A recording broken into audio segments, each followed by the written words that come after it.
Si usted está viendo este mensaje el día 28 de marzo es porque hoy es la fiesta de aniversario de Tangente, el segundo aniversario de Tangente. Lo vamos a hacer en Casa Club GD. Estamos en la Tercera Avenida, 12-53, zona 10. Lo puede buscar también en Instagram y va a haber DJs, va a haber Dons, va a estar Florian, va a estar el equipo de Tangente. Así que va a ser un placer saludarlos y conocerlos en persona. Así que por favor cáigase, háganos el gran honor de estar ahí. Estamos celebrando 2 años de ser su podcast de confianza, el número 1 en actualidad política y demás temas aquí en Guatemala.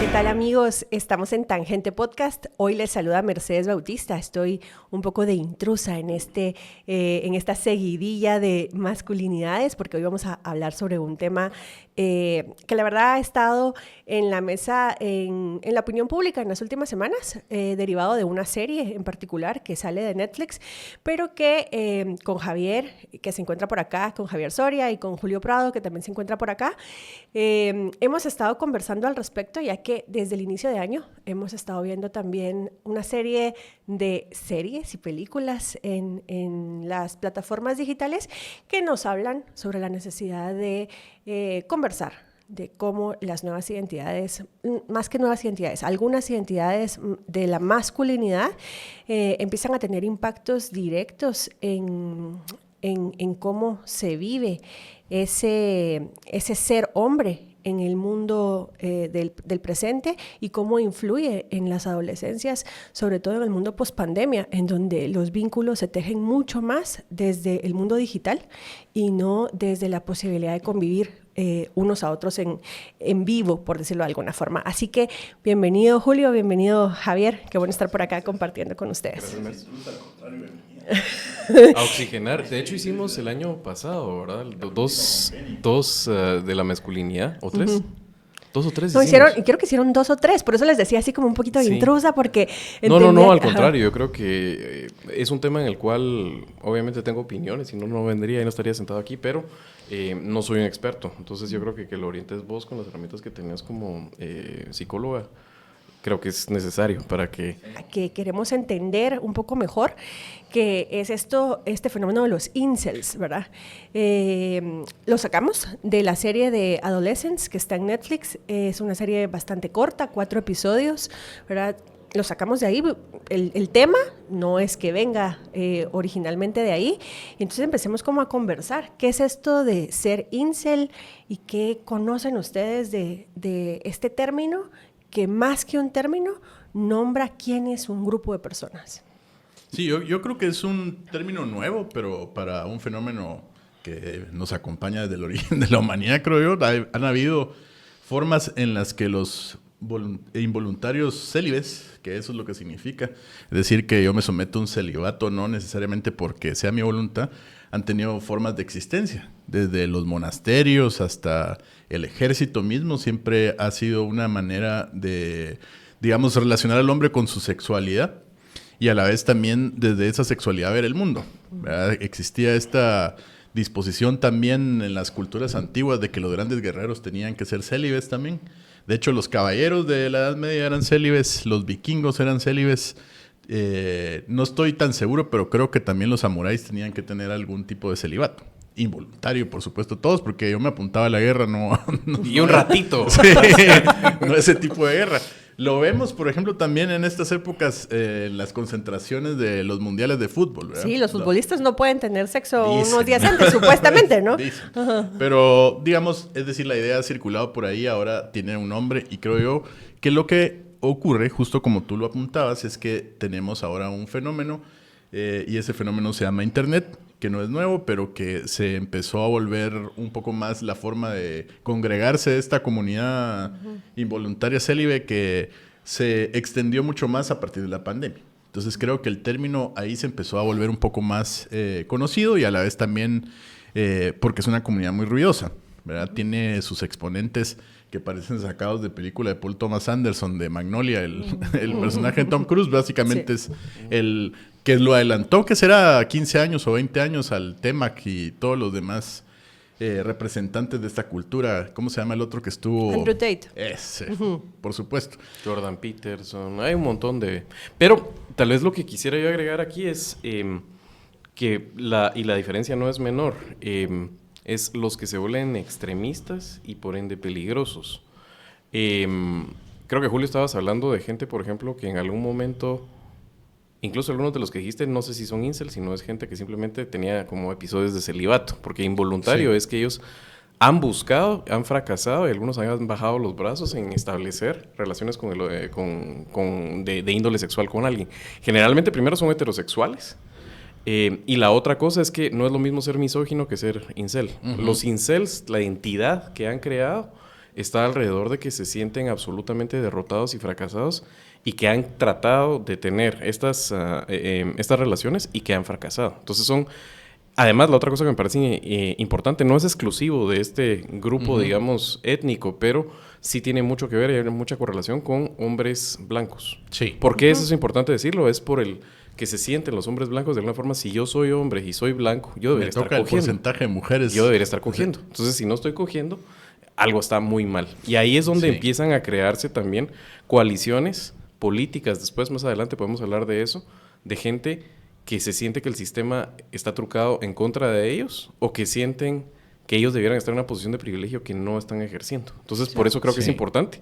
Y después, lo que decías que es bien interesante es cómo las tecnologías de la comunicación, o sea, si bien antes estaban por ahí y todo, no podían crear una identidad o incluso organizarse, digamos, volverse violentos y extremos, si no es por esas formas de comunicación que tenemos ahora, que te acortan distancias de alguna forma, pero también te permiten ser hiperagresivo sobre un teclado y detrás de una pantalla.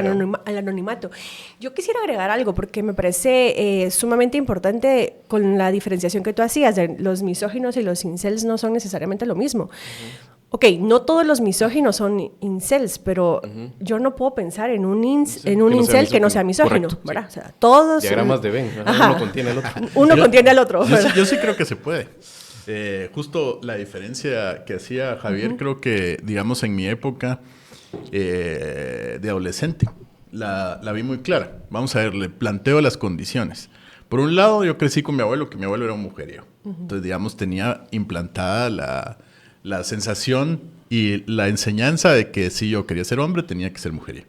Y por otro lado, digamos, estaba en un ambiente de un colegio religioso que estaba dirigido por padres salesianos y que, digamos, eran hiperviolentos y que entre nosotros la forma de relacionarnos entre hombres era también desde esa comunicación. Entonces, otra idea implantada, violencia y ser mujeriego. Pero por otro lado, entonces mi comunicación hacia las mujeres era difícil, ¿verdad? Porque por un lado, digamos, se hablaba mucho de eso entre mis amigos del colegio, pero se hablaba como si fuera una especie lejana a nosotros, como un objeto de adoración, pero distinto. Y digamos, la gente se comunicaba dentro del colegio contando sus historias de cuando se habían acercado como que si hubiéramos visto al primer extraterrestre, ¿verdad? Digamos, la mayor parte de mis amigos, ninguno odiaba a las mujeres. Al contrario, las idolatraba de una forma que creo que la retrata muy bien en una película, la de Ferris Bueller Day Off. Cameron, ¿verdad? Y Cameron es un personaje que vive justamente en una vida muy parecida a esta que le estoy diciendo. Con un padre así agresivo, con reglas súper estrictas, que, digamos, lo hacen ver como menor frente a la competencia que él cree que tiene frente a otros hombres que son un poco más libres, ¿verdad? Y luego, en una escena, Ferris Bueller le habla a su novia sobre qué va a pasar en el futuro con los tres y él lo relata muy bien. Lo que va a pasar es que Cameron va a tener la primera novia y se va a casar con ella porque le va a dar lo único que no tiene. Y es una relación sexual, una relación afectiva además también. Entonces, digamos, ese tipo de incel eran los que habían en mi época. En tu época. Creo que lo que... Hay un montón de historias de esas. Ahorita que mencionaste Ferris Bueller Day Off, pienso en miles de películas así, ¿cómo se llama ese género? Coming of age, ¿verdad? Sí. O sea, venir a la edad. Sí. Que son precisamente alrededor de los primeros encuentros sexuales. Sí, American Pie. Ajá, pero digamos ese vuelco de tuerca que vamos a estar explorando acerca de cómo la frustración te lleva a incluso una hipótesis del mundo y por qué no coges, o sea, lo encuentran ya razones de por qué no cogen y eso los vuelve radicales, es súper. Por eso era importante mencionar esos exponentes que ustedes mencionaron, porque creo que son los que llevan el discurso hacia ahí. Y yo quiero hacer una diferencia entre los célibes involuntarios que no generan una identidad desde el ser célibe involuntario. Porque, o sea, hay muchas Que no lo personas, define, no son su no objetivo. es su marco de presentación sobre quién es, ¿verdad? No es lo primero que nombran cuando se piensan en función en el mundo, ¿verdad? Y la serie de Adolescence, a mi punto de vista desde la psicología, plantea súper bien el fenómeno de cómo construimos identidad, ¿verdad? Y en algún momento lo hablaba con Quique Naveda hace unas semanas de cómo los guatemaltecos hemos construido identidad y nuestra afiliación a la política y demás, pero entender la construcción de la identidad en el momento del desarrollo psicosocial de los humanos es súper importante porque primero la identidad la construimos a través de 3 grandes como ejes, ¿no? A nivel de la psicología individual, de la sociedad y de la cultura. Y ¿qué diferencia estos incels o estas experiencias de las que ustedes estaban hablando del grupo que se congrega en internet para pensar que las mujeres les debemos sexo, que tienen derecho a sexo con nosotros, que anulan el deseo, ¿verdad? O sea, y leí algo que me pareció súper curioso porque decían, los incels pensamos que tenemos derecho al deseo de las mujeres. O sea, es una subjetividad bien fuerte que te deja, como tú bien decías, en una circunstancia de objeto total, ¿verdad? Entonces, ¿qué hace que este grupo de personas sí genere una identidad alrededor de ser célibes involuntarios y se vean desde ahí su lugar en el mundo y analicen desde ahí su lugar en el mundo? ¿Y qué hace que otras personas no generen ese rasgo identitario? ¿Estás planeando un evento especial y quieres sorprender a tus invitados con deliciosas opciones gastronómicas? No busques más. En Cocina y Más se especializan en crear experiencias culinarias memorables para todo tipo de eventos. Se adaptan a tus gustos y necesidades específicas, ya sea una boda elegante, una reunión corporativa o una fiesta íntima, con servicio completo o simplemente la entrega de los alimentos. Harán que tu evento sea inolvidable. Haz de tu próximo evento una experiencia gastronómica extraordinaria. Escribe al WhatsApp 5923-9198 para obtener más información y reservar tu fecha. No esperes más para llevar tu evento al siguiente nivel con Cocina y Más Catering. Yo creo que tenemos que hablar de teorías de la comunicación y las revoluciones de la comunicación. Así como después del Renacimiento y con mejor infraestructura de comunicación hay el periodo de la Ilustración en el cual comparten ideas a una velocidad fantástica, y es aquella época bullante en la cual Leibniz estaba de un lado pensando lo mismo que Newton y solo alguien tenía que juntarlos, y entonces después a quién le damos el crédito, quién primero. Esa comunicación de ideas puede darte el cálculo, por ejemplo, y darte un avance científico importante. Te puede dar otra revolución tecnológica, en este caso el Internet, pero después de eso la infraestructura de softwares en las cuales nos comunicamos les permite a ellos compartir ideas muy rápidamente, retroalimentarse, y se vuelve, digamos, esos bucles de retroalimentación que amplifican. La manósfera se llama. Esa es una parte, ¿verdad? Pero la otra es, alguien en algún momento tiene una hipótesis y se adelanta a aventurarla con pseudociencia. O sea, te hablan, por ejemplo, de Paretos. Te hablan de cómo el 20% de los hombres atraen al 80% de las mujeres. Perdón. Perdón por acaparar. Perdón. Te hablan también, por ejemplo, tienen una especie de ideas de darwinismo social bien perturbadoras, donde te dicen que ellos son los perdedores de una lotería genética. Y después ya las nuevas narrativas y las formas como nosotros podemos comunicarnos rápidamente con memes o con palabras que tienen un metasignificado es interesante. Tienen esta idea, por ejemplo, que sale de la Matrix, y que no solo de los incels, un montón, que hablamos de tomarte la píldora azul. Eso quiere decir mantenerte, ¿qué sería? Felizmente ignorante. O tomar la píldora roja, que te permite llegar a ese nivel de conciencia de entender el sistema. Y entonces ellos te hablan en ese momento: yo ya tomé la píldora roja y ya acepté que yo perdí la lotería genética y que por ende entonces no accedo al sexo que quiero tener. Y entonces ahí vienen diferentes corrientes. Hay unos incels que hablan de el maxing out, que es tratar de ser la mejor versión de ellos. Van al gimnasio, tratan líneas para tratar de conquistar personas, leen libros de autosuperación. Y después está la parte más oscura, que son los que te hablan de hacer ingeniería social, los de la píldora negra, les llaman ellos. Adolescentes tiene una parte donde hace referencia a la píldora negra. Y esos son los que te hablan de que a las mujeres hay que someterlas, que el hombre las puede someter, te dice hasta nosotros, los debiluchos, incels, podemos someter al 90% de las mujeres. Las mujeres tienen que someterse a estas condiciones y todas son básicamente unas servidoras sexuales a las cuales hay que hacer procesos adentro de la sociedad para que nos atiendan las necesidades que nosotros tenemos por aceptar ellos que tienen perdida la lotería genética. Y solo con esto cierro, que también es importante, creo yo, para la identidad de incel. Son clases sociales adentro de las clases sociales. O sea, aquí, por ejemplo, en Guatemala, uno escucha cada rato, es que aquí el que coge o el que sale con chavas es porque tiene plata.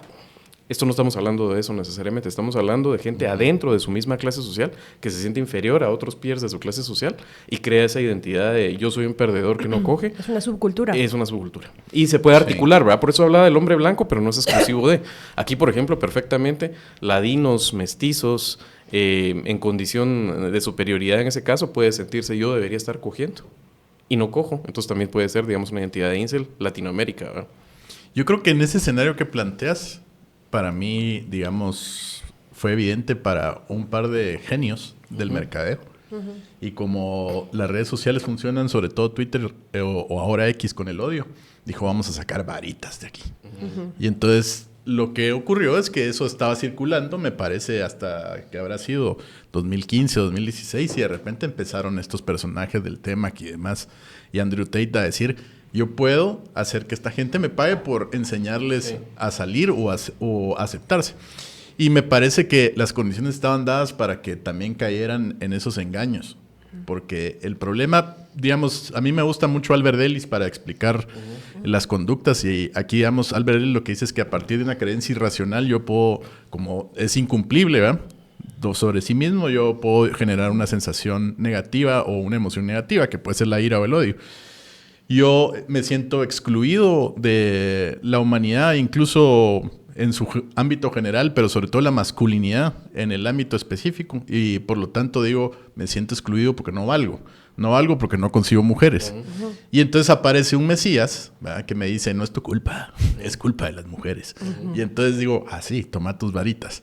Y entonces les empiezan a ofrecer una solución, digamos, bastante estúpida, porque primero refuerza la creencia irracional y luego no resuelve el problema, sino que lo agrava. Le va enfocando, digamos, la culpabilidad no a su construcción, digamos, imperfecta en el sentido que los hace sentir mal, y se la pone a las mujeres y por lo tanto se convierte luego en algunas cosas más radicales como la que decís, la de la píldora negra. Y aquí, ahora que sacas a Ellis, precisamente más por ahí me quería ir, ¿verdad? Y es que a mí me gusta explicarlo del desarrollo psicosocial desde Erikson, ¿verdad? Es una teoría que ya tiene muchísimo tiempo, que ha sido luego reformulada y reforzada por las teorías del apego y la cultura y el shock cultural de lo que puede estar sucediendo en la vida del individuo, pero te dice precisamente que en la etapa de la adolescencia y de la juventud, es decir, de los 14 a los 40, hay dos momentos críticos como crisis de identidad que atravesamos los seres humanos. La primera es la formulación de la identidad versus el rol en el mundo, versus la confusión de mi rol en el mundo. Y la segunda es el deseo de intimidad versus el aislamiento. O sea, esa de intimidad versus el aislamiento, ustedes creo que ya salieron de ahí, yo todavía estoy ahí, ¿verdad? Que es la posibilidad de saber si puedo compartir mi vida con alguien. Y entonces, ¿qué nos dice? Que de los 14 a los 18 queremos saber cuál es nuestro lugar en el mundo, y de los 18 a los 40 si somos dignos de poder pertenecer y tener un encuentro de pareja, un encuentro de amigos o de comunidad. Y entonces, ¿qué pasa? Veo cómo los chavitos de 14, 12, 11, que en este momento tienen acceso a un teléfono inteligente, están a un clic de entrar en esta famosa manósfera donde están todos estos personajes que les hagan identificarse de su rol en el mundo desde eso que tú dices, desde esa creencia racional de no valgo porque no puedo acceder a mujeres. Y ahí encontrar lo que debiesen encontrar de otra forma de una manera saludable en otras actividades, ¿no? Como a través de la música, a través de los amigos, a través de poder responder a la pregunta ¿quién soy? En la adolescencia, y por ende poderme relacionar de manera saludable con otros. Entonces, una vez se quedan enganchados en ese tipo de esferas retroalimentativas que lo único que fortalecen es la irracionalidad y por ende el odio, y que Internet es maravilloso para las cámaras de eco, los perdés por completo, porque incluso empiezan a desarrollar pensamientos obsesivos, en donde la persona es incapaz de salir de ese pensamiento, de esa irracionalidad, de ese odio desbordado, y el peligro social que representa que un adolescente crezca con esa ira en su mente, en el momento en el que sale a la sociedad, o sea, el peligro es real, y lo estamos teniendo con el acceso a un teléfono inteligente, ¿verdad? Aunque los papás digan solo tiene TikTok, es que en TikTok hay mucho de esto que favorece esas creencias que al final son destructivas para la misma masculinidad. Y aquí les pongo una pregunta, o sea, ¿es la masculinidad de estos incels basada exclusivamente en el acceso a sexo? ¿Es eso la masculinidad? Estamos por terminar el primer trimestre del año y seguramente dentro de nuestros objetivos y metas del año habrá la lectura o aumentar la cantidad de lectura que tenemos. Y así que les recordamos que nuestros amigos de Piedra Santa se encuentran disponibles en la Quinta Calle 755 Zona 1, en Géminis 10 Zona 10 y la página web de piedrasanta.com para que puedan ir por sus lecturas del siguiente trimestre del año y avanzar en sus metas de 2025. Yo creo que en su mayoría yo diría que sí, pero aparte, digamos, el sexo como recurso, porque no solo es acceso a sexo, sino también a dinero, a propiedad y demás, porque me imagino que todos, porque veo a Andrew Tate mostrando sus propiedades, a sus carros, sus viajes y demás, o sea, no solo, y igual tema, no solo creo que sea la mujer es parte de ese botín. Entonces, yo además quiero anotar de que esta sensación, digamos, de la peligrosidad de los incel no es exclusiva de los incel, sino de la masculinidad en sí. Lo que pasa es que los incel, digamos, abiertamente hablan de esto, pero en realidad, digamos, si vamos a los ejemplos históricos que les daba desde la iglesia con sus incel involuntarios a los que apuntaron porque no había de otra, si no me moría de hambre, ejercieron una gran violencia también contra las mujeres. O sea, yo creo que, por ejemplo, las torturas de la Inquisición principalmente estaban dirigidas hacia las mujeres y eran más crueles con las mujeres. Me parece también que la gente que está anotada en el ejército involuntariamente igual terminó haciendo actos atroces en contra de las mujeres. Entonces, me parece que el fenómeno violento se llama masculinidad y el fenómeno político se llama incel, para mí. Porque entonces yo tengo esta identidad que creo que es inamovible, sobre la cual yo ya estoy fuera, digamos, nací como con la marca del signo de Caín, y entonces estoy destinado a no pertenecer. A no pertenecer. Eso es lo que les venden. Y les venden eso porque lo que dicen es que las mujeres, vamos a ver, no vales porque no tenés una mujer que te valide. Entonces, uno odia al guardián de la validación, porque dice, ¿por qué no me lo da? Y entonces no te lo da porque son malvadas. Eso es lo que le venden a uno. Y luego entonces, para quitarles el mal, que tampoco se les puede quitar porque también es otro signo de Caín con el que ellas nacieron, tenemos que ejercer estas violencias. Porque si no va a ser bajo el sometimiento, no vamos a lograr una adecuada relación con ellas. Esa, digamos, es una parte radical de los incel, que es lo que estamos diciendo. Y eso viene de esa expresión de la masculinidad, que aquí lo que tiene es un discurso. Y entonces creo, digamos, que los incel son ruidosos, pero representan otra cosa más grande que ellos, que es más peligrosa, que es la masculinidad en general. Sí, creo que es un espectro. Y así hay que entenderlo. Y que puede tener expresiones extremas muy peligrosas. Lo que hay en medio es más difícil de irlo desenmadejando. Y no lo tengo del todo claro, lo admito. O sea, yo sí veo, por ejemplo, hemos hablado de este Andrew Tate, podríamos hablar incluso de Jordan Peterson, por ejemplo.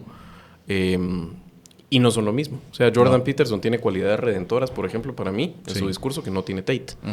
Tate es interesante, o sea, no deja de ser un cuate pues relativamente atractivo físicamente, campeón de artes marciales, con esas propiedades que luce, con imagen de pimp, que a gente les parecerá eso aspiracional, ¿verdad? Peterson tiene otras cualidades que no tiene pero sí es parte de un espectro en el cual lo que te están diciendo, y creo que esta parte que iniciabas diciendo de captar varitas, es porque tienen un público en algún momento que sí es misógino, pero todavía aspira a tener esa gratificación del sexo a la cual no acceden. Lo peligroso es dentro de ese espectro, los que... Bueno, creo que todo es peligroso. Yo creo que todo es peligroso. Creo que todo es peligroso, pero digamos, no todo es igual de radical y no todo te para los pelos de punta igual el horror. Entonces, donde puedes empezar a encontrar, que creo que lo que Julio estaba empezando a hilar es el mismo fenómeno, cómo se explica en diferentes manifestaciones. Entonces, bueno, aquí tuvimos un intento de Andrew Tate en uno de los catedráticos de esta universidad libertaria. Sí, y de hecho la gente le dice incel, ¿verdad? Sí, Sí, le dice con eso que están diciendo, yo tengo la oportunidad de estar en contacto con la chaviza, ¿verdad? Porque doy clases en la universidad, en primero y segundo año de la U, y me voy a ir más atrás del 2015, fíjate. Tenemos en uno de los cursos una unidad de violencia y hay como un par de sesiones que son violencia de género. Y 2014, 2015, 2016 era súper claro que hombres y mujeres tenían claro qué era violencia de género y qué no. Y no había un conflicto con eso.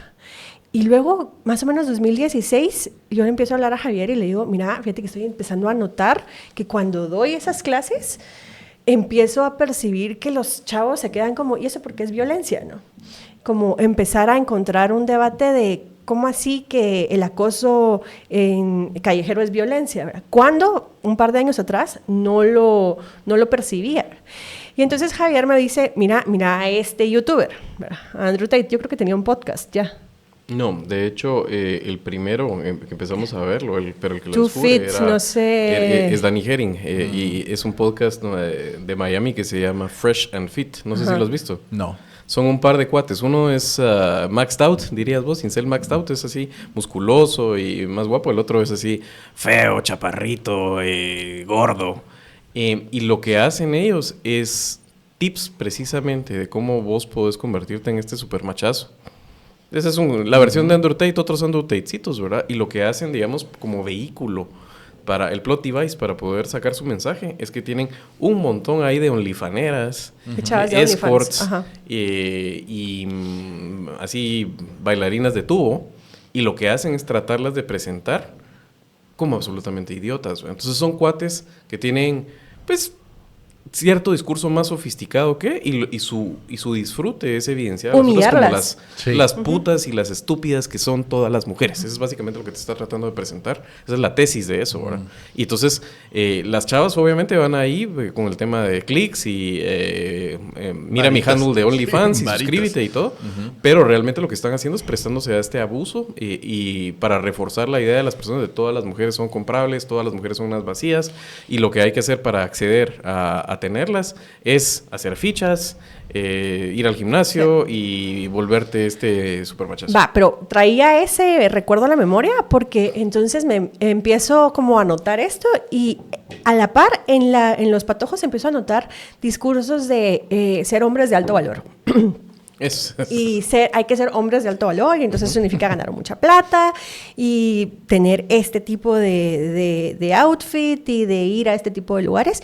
Y en las mujeres, inmediatamente, este vuelco en la moda de los famosos clean look y be that girl, ¿no? Que es el vuelco de las mujeres hacia la feminidad y luego hasta esta idea de ser tradwives y tenés que ser una mujer tradicional, ¿verdad? Entonces, la vuelca al campo, la vuelca a tener 8 o 9 hijos y a la vida de casa, ¿verdad?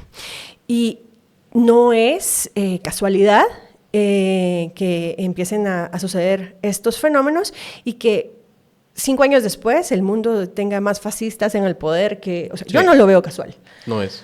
Entonces, ¿cuál ven ustedes o qué hilo conductor ven ustedes entre el fenómeno cultural de la masculinidad y los incels como disruptores o ruidosos de esa masculinidad y el auge de los discursos fascistas en el mundo?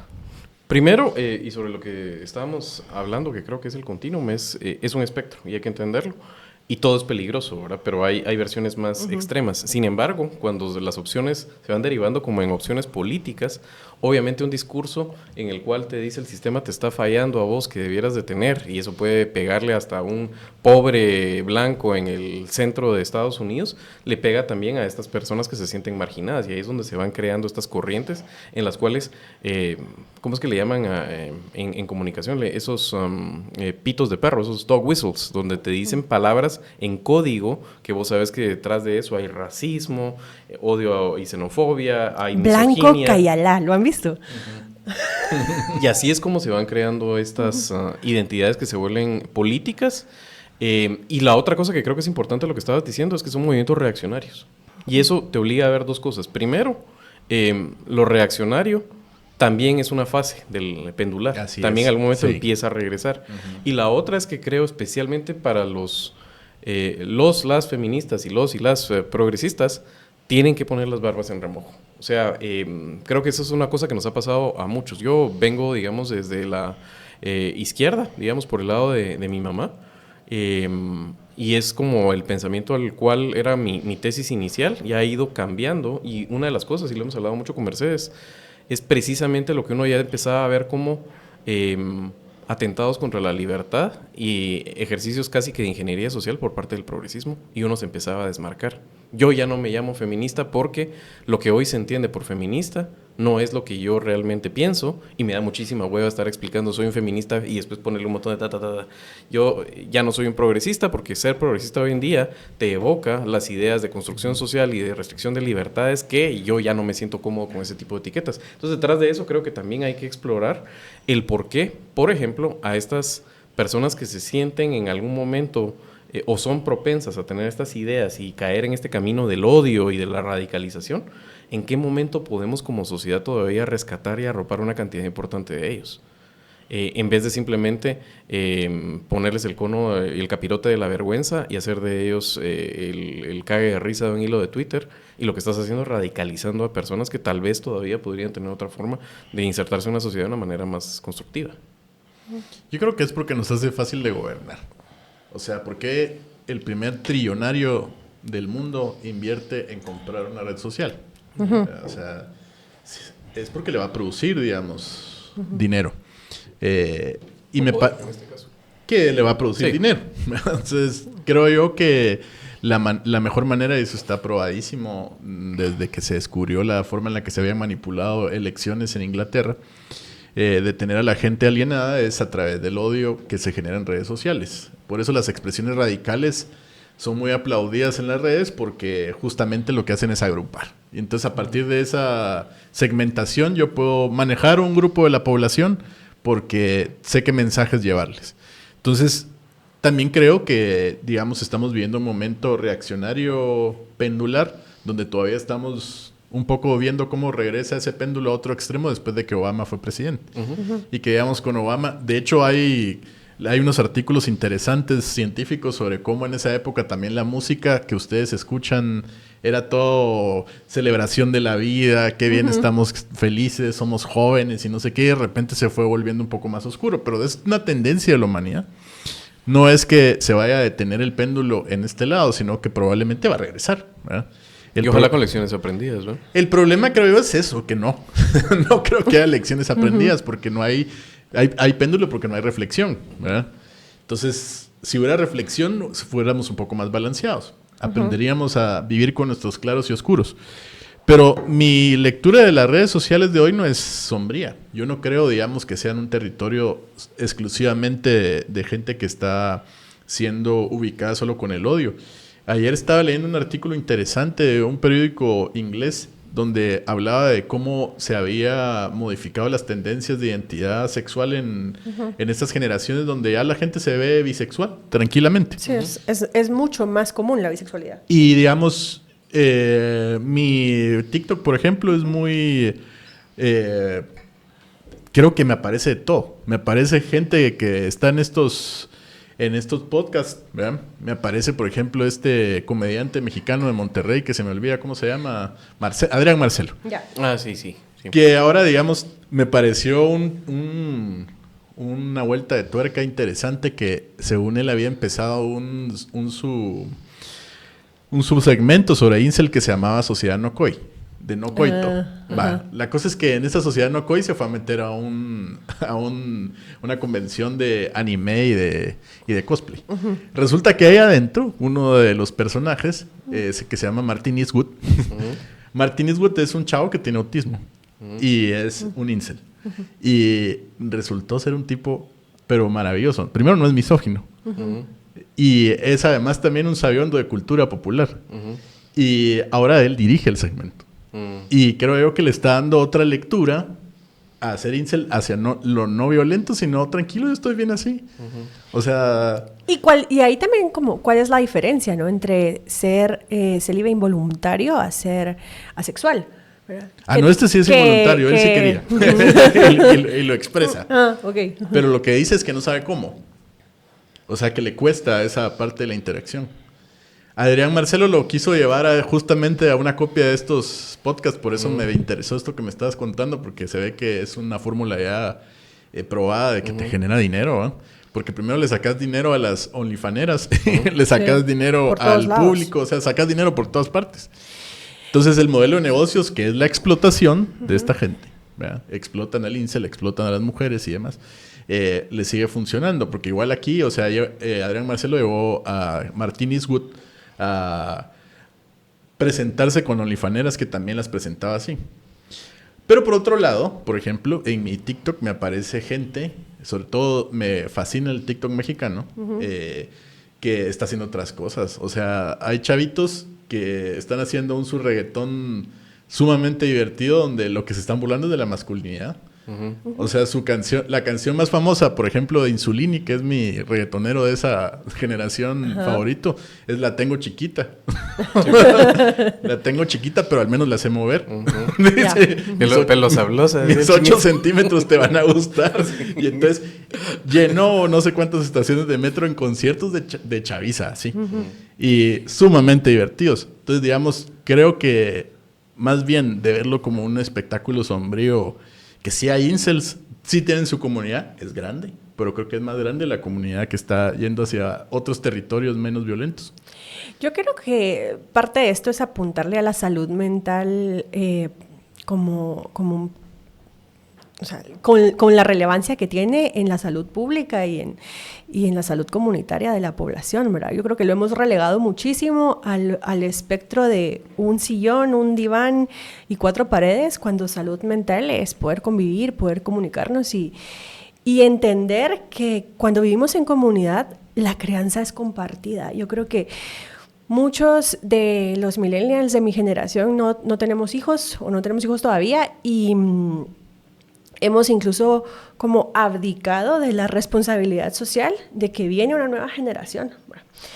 Y cómo la sociedad se involucra en la crianza, en ayudar a tolerar la frustración que le cuesta mucho a la chaviza y en encontrar mecanismos de defensa de sublimación de cuando no puedo tener acceso a sexo porque no hay deseo de la otra persona, porque no tengo una pareja con la cual compartir esto, encontrar otras formas de sublimar el deseo sexual y la necesidad creativa al arte, a la música, a la cultura. O sea, creo que nos hace mucha falta hacer este tipo de reflexiones sociales en donde el hecho de que vivamos en comunidad nos da una responsabilidad directa sobre la generación que viene, sean o no sean nuestros hijos. Porque los tenemos en las escuelas, los tenemos en la familia, los tenemos en la familia de la pareja y conviven con nosotros, ¿verdad? Y como tú bien dices, para que no sea un ambiente tan sombrío y desolador la idea de estos grupos reaccionarios, hay que fortalecer muchísimo a quienes están como víctimas y a quienes están como testigos en la misma dinámica del triángulo del bullying, ¿verdad? Y el efecto potenciador que tiene fortalecer a los testigos y que los testigos te digan esto no va y aquí no entra, permite que esos grupos reaccionarios sean cada vez más Tal pequeños. vez, digamos, 3 cosas que quisiera decir es, se vale no tener respuestas porque son fenómenos como muy recientes. La otra cosa es que si bien la psicología está a caballo entre el arte y la ciencia, sí camina, sí tiene aspiración. Los mejores psicólogos, digamos, es a una ciencia y van refinando. O sea, es una ciencia muy joven y todavía hay muchos conceptos que se están revisando. Y es importante tenerlo en cuenta porque, así como todos los problemas del mundo, creo que la solución es mejores datos, más ciencia y aceptar que el camino no es de una progresión lineal, sino que puede en un momento tener retrocesos porque donde antes pensábamos esto, porque los datos se interpretaban así, ahora hay una mejor forma de interpretarlos. Entonces, caemos muchas veces en el tema de un fenómeno es complejo, entonces simplemente cualquier cosa vale y aplica tus criterios y tus sesgos. ¿Verdad? ¿A qué voy con eso? Y no soy experto, lo vuelvo a decir porque es importante, pero he tratado de leerlo para tener una opinión al respecto. Primero, ya teníamos bien claro el tema del bullying. ¿Verdad? El bullying es una cultura en la cual los adolescentes que se sienten jerárquicamente superiores y con más éxito y son vistos como el modelo aspiracional, ejercen sobre los demás violencia de algún tipo. ¿Verdad? Y ¿por qué es importante decirlo? Porque este grupo de incels muchas veces ha sufrido eso. Entonces, esa cultura que hemos creado y que en muchos lados sí, incluso se promueve o vive bajo pactos de silencio, en el cual si vos denuncias que estás siendo bulleado, sos un traidor y sos un cobarde, cuando debería haber una cultura que precisamente, hey, no seas mierda vos. Eso es importante. La otra es que la gente que sufre bullying, en este caso estamos hablando de un subset muy específico, pero que sufre bullying muchas veces son neurodivergentes. ¿Qué significa ser neurodivergentes? Todavía no se sabe bien, ¿verdad? O sea, que si es espectro autista, que si es Asperger, todavía hay un montón de cosas ahí. Pero esas personas son perfectamente, o la gran mayoría, aprovechables para la sociedad. Por ejemplo, muchos autistas del espectro se canalizan hacia profesiones STEM, que son tan importantes para la sociedad. Y de hecho, digamos, dentro de los incels hay una identidad de que sí, ellos estudian ingeniería, matemáticas, física y todo eso. Encuentran un refugio, digamos, incluso constructivo para eso, pero también les ayuda porque hablan ellos, cuando estoy en ese remanso, y así te la hablan esas palabras, ¿verdad? En ese remanso, estamos hablando de ideas abstractas, no estamos hablando ni de sentimientos, que es la parte como que les cuesta y las cuales la sociedad les ha hecho sufrir tanto. Entonces, me parece que tener eso bien claro no nos obliga a tener una respuesta necesariamente de cómo hacerlo, pero sí te va diciendo las herramientas para entender mejor el fenómeno y también para hacer los cambios sociales. La ingeniería social está estigmatizada porque son cambios como acelerados y muy constructivistas, pero por lo menos a que la crianza sea de una forma que te ayude a que estas personas no se sientan completamente marginadas y se puedan insertar de una mejor manera. Y lo último que quería decir es, también tenemos que ser bien, bien tajantes con los que se han radicalizado y en ese momento representan un peligro a la sociedad. Porque cuando hemos visto expresiones como esta serie de Adolescence tan buena en la cual había gente que empezaba a ver que el chavito se estaba radicalizando y no actuó. Los papás, por ejemplo, te cuenta también la parte de los papás, no se daban cuenta de qué estaba pasando cuando su hijo estaba encerrado con su computadora y qué tipo de ideas estaban empezando. Y que creían que estaba seguro porque estaba en casa. Y era un patojo brillante, con buenas notas y todo, ¿verdad? Pero en el momento en que empezás a detectar el caso paradigmático, lo pueden buscar. Yo ayer estaba leyendo y la verdad es que empecé a leer el primer tercio, me salté la mitad y leí al final, de Elliot Rodger. Este cuate es el caso paradigmático de los incel, de un incel que se radicalizó, pero además era un tipo que sistematizó toda su vida desde que empieza a recordar a los 3 años y de cómo lo llevó a este camino. Y es un documento delirante, o sea, lo lees y realmente podrías pensar que es la versión de la segunda década del siglo XXI de Chuck Palahniuk escribiendo algo que emula el informe sobre ciegos de sábado. Es delirante ese documento, pero te da un montón de pistas de en qué momento vos también empezás a sentir, sí, este es un monstruo, es un psicópata. Y este tipo estaba más allá de la salvación, pero ¿cuándo podrías haber atajado este problema antes? Y después, cuando el problema ya estaba instalado y el cuate era un peligro a la sociedad, también cómo puedes actuar rápidamente, porque no es que no seas empático y no creas en la redención humana, pero si ese tipo está a punto de hacer sufrir a un montón de personas, ¿cómo también puedes evitarlo de una forma más asertiva? Que es difícil, ¿verdad? Y sobre todo tengo un abogado enfrente que ha sido fiscal, pero cómo en ese momento todavía le hace el beneficio de la duda a alguien que no ha cometido. Casi que estoy hablando de Minority Report, pero te das cuenta de hacia dónde va y puedes actuar con una prevención asertiva y que verdaderamente salve vidas y evite dolor. Yo lo que creo es que la discusión que sigue pendiente de la masculinidad sobre la propia masculinidad. Sí. O sea, si vemos lo que tenemos frente a nosotros es un montón de ideas absurdas que la masculinidad tradicional ha implantado en los que cree que son sus herederos y que no se cuestionan, ¿verdad? No me cuestiono si es verdad que yo debería validarme porque tengo una relación sexual. No se cuestiona si es verdad que yo me tengo que validar porque tengo propiedad. No se cuestiona si yo me tengo que validar porque soy más fuerte, más guapo, lo que sea. O sea, no tiene ningún sentido eso. Y no nos lo estamos cuestionando. Y me parece además también que no me parece decepcionante esto, sino natural. O sea, lo hemos hablado en esta serie. En los 70 se planteó, digamos, las ideas más contemporáneas de feminismo que le dieron vida, digamos, a esta reflexión sobre la masculinidad, pero desde lo femenino. Y la gran deuda que está todavía pendiente es que lo masculino reflexione sobre sí mismo. Sí. Porque ahorita, digamos... Y se adapte al cambio de roles que hay en el mundo. Pero yo no creo además que sea necesariamente un cambio de roles, sino una liberación. Yo me quiero liberar a mí mismo de todas estas estupideces con las que me criaron. ¿Verdad? Que me hacen sentir mal conmigo mismo porque no cumplo algunos estándares. ¿Verdad? O sea, en mi época, para hacer... Y recuerdo la conversación con Kenny iba en ese sentido, sí, ¿te acuerdas? El mero era el ser el hiperviolento. Sí. Y, digamos, creo que no necesariamente encajaba yo en ese asunto. Tenía mis episodios, pero no podía sostenerlo como otros.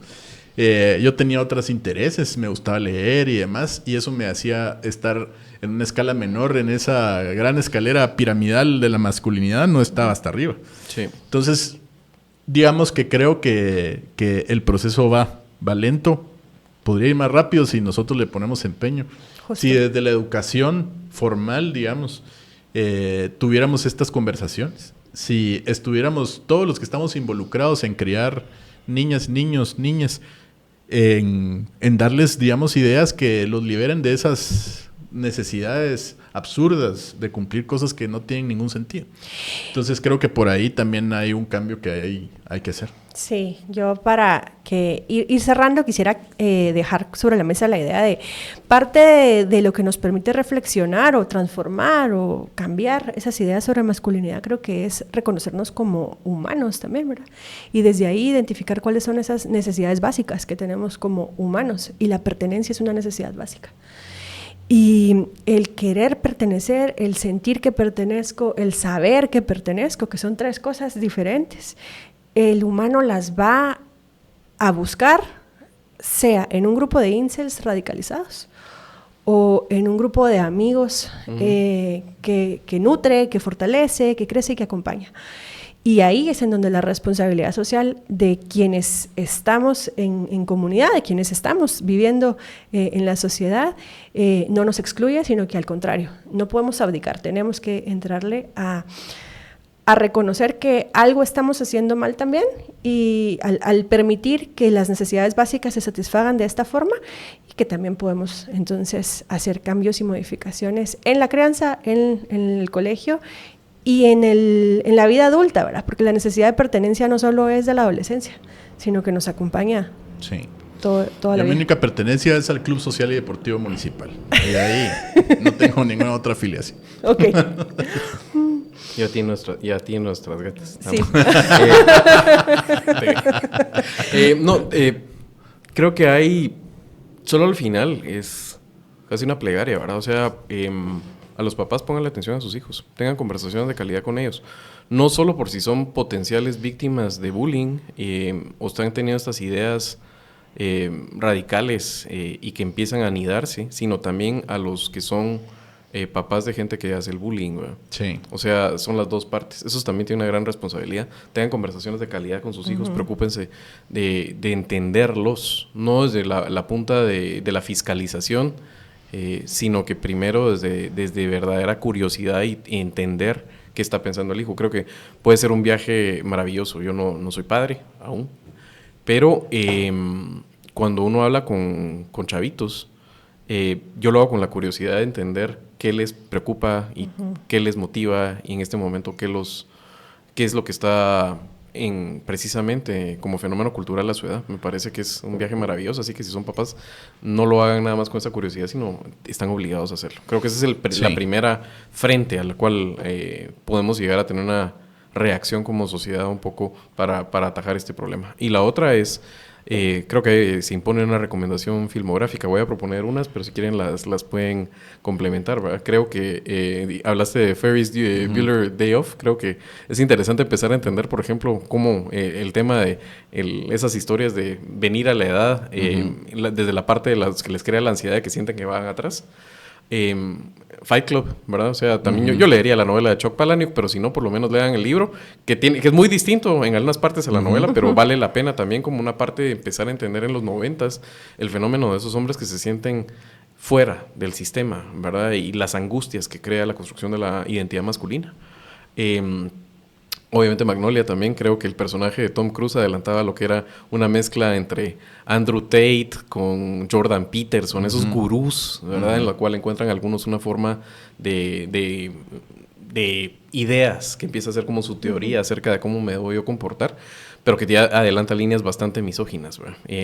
Y la otra obviamente es esta serie que dio pie a que tuviéramos esta conversación y que Mercedes tomara la iniciativa de venir aquí a nuestra serie de masculinidad, que había que retomarla, ¿verdad, Julio?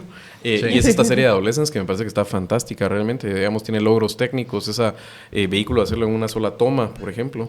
Las actuaciones están soberbias, creo que sí. El protagonista sale en 2 episodios, pero de veras es hipnótico verlo. Para quienes somos psicólogos, psicólogas, sí. El ver el episodio de la confrontación con la psicóloga te desnuda todo lo que pasa por tu mente y tu emocionalidad y en cómo en el momento de la sesión tienes que hacer ese juicio intrapsíquico y parecer que no te afecta y tener poker face, pero inmediatamente sale la persona, te desnuda como humano, así que es muy valiosa. La otra parte que me parece curiosa de esa serie, que vale la pena, es, ¿ustedes se acuerdan del inconspicuo chaparrito que salía a la par de Jason Statham en Snatch?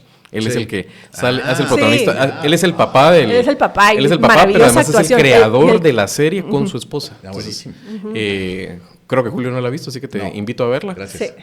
Y ese sería lo que yo propongo así como filmografía para los que quieran, digamos, como aproximarse desde el arte a la... Ajá. Y yo que soy papá de 2 niños, lo que les digo es, libérense ustedes primero. Esa instrucción en los aviones sirve para toda la vida. Primero póngase la máscara de oxígeno a usted, después póngasela a sus hijos. Entonces creo que ese camino de liberación, si lo quiero transitar con mis hijos, primero tiene que ser en mi propia revisión. Yo además también creo que en esa relación que me interesa mucho con mis 2 hijos, tiene que ver con eso de quitarle lo que a mí me quisieron dar y que entiendo que no lo hicieron desde el odio, sino desde el amor. Sí.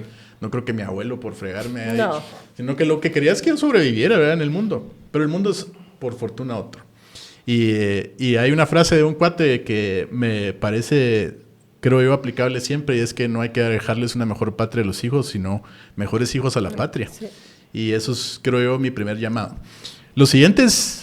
Esas películas todas las recomiendo yo también. Hay que ver también American Psycho. Ay, qué miedo. Pero el problema es que la gente incel cree que Patrick Bateman es un modelo es el rol. Ajá. No. Hay que verlo con la desgracia que significa y sobre todo ese final fabuloso que tiene. Y vean La mano de Dios de Sorrentino, que me parece también una cosa formidable sobre la masculinidad y cómo se va creando la identidad también. Hermosa película. Sí. Esas son mis recomendaciones y qué gusto haber platicado con ustedes, qué rico se sintió. Sí, muchísimas gracias por estar en este espacio y espero verles pronto y que la serie de masculinidad siga avanzando. Creo que también es un espacio muy valioso para quienes son escuchas y frecuentes del podcast, que tengamos estos espacios en donde conversamos más como amigos y hacemos estas reflexiones hacia afuera. Así que gracias a todos y nos seguimos viendo.